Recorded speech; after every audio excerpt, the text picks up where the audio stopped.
Hi, നമുക്കിന്നൊരു മാങ്ങാച്ചാർ ഉണ്ടാക്കിയാലോ. അതായത് സദ്യ സ്റ്റൈലിൽ ഈസി ആയിട്ട് ഏറ്റവും എളുപ്പത്തിൽ ഉണ്ടാക്കാൻ പറ്റുന്ന ഒരു മാങ്ങാച്ചാർ. അപ്പോൾ ഞാൻ അതിന് വേണ്ടിയിട്ട് ഇവിടെ എടുത്തിരിക്കുന്നത് നാടൻ മൂവാണ്ടൻ മാങ്ങയാണ്. 4 എടുത്തിട്ടുണ്ട്. ഇനി നമുക്കതിൻ്റെ തോലൊക്കെ ചെത്തിയിട്ട് ഒരേ അളവിൽ നമുക്കതിനെ കട്ട് ചെയ്തെടുക്കണം.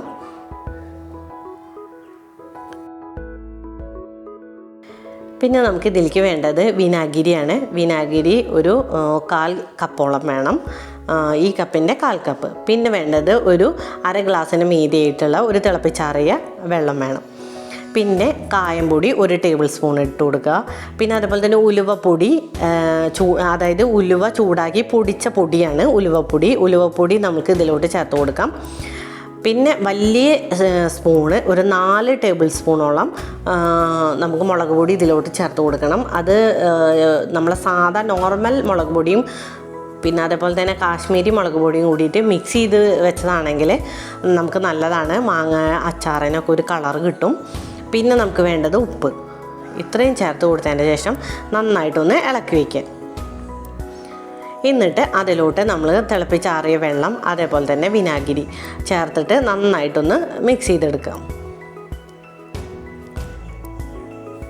ഇനി നമുക്ക് ഈ മുളക് പൊടിയുടെ പച്ചമണം പോവും വേണം, പിന്നെ ഈ മാങ്ങക്കൊന്ന് വേവും വേണം. അപ്പോൾ അതിന് വേണ്ടിയിട്ട് നമ്മൾ എന്താ ചെയ്യേണ്ടത് വെച്ചാൽ നല്ലെണ്ണ ചൂടാക്കിയിട്ട്, ഞാനിവിടെ നല്ലെണ്ണയാണ് യൂസ് ചെയ്തിരിക്കുന്നത്.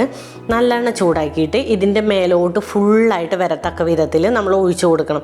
അപ്പം നമ്മളെ മാങ്ങ ഒന്ന് ഈ ചൂടിൽ ചെറു ചൂടല്ല, നല്ല ചൂടിൽ ഒന്ന് വേവും ചെയ്യും. അതേപോലെ തന്നെ നമ്മളുടെ ഈ മുളക് പൊടി അതിൻ്റെ പച്ചമണം മാറുകയും ചെയ്യും. അതുകൊണ്ടാണ് നല്ല തിളച്ച എണ്ണ തന്നെ ഒഴിക്കണം എന്ന് പറയുന്നത്. എണ്ണ ഒഴിച്ചിട്ട് നന്നായി ഇളക്കുക.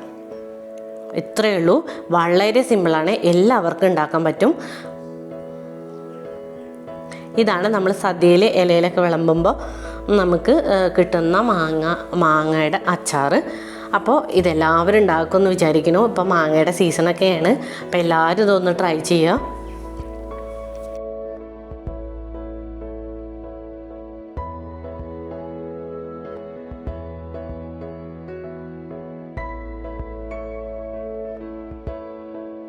ടൈപ്പ് അച്ചാർ കുറേ കാലം നമുക്ക് സൂക്ഷിക്കാൻ പറ്റില്ല.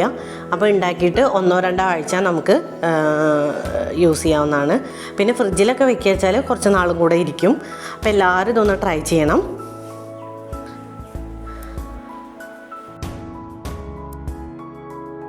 ചാനൽ ആദ്യമായിട്ട് കാണുന്നവരാണെങ്കിൽ സബ്സ്ക്രൈബ് ചെയ്യാൻ മറക്കല്ലേ. താങ്ക്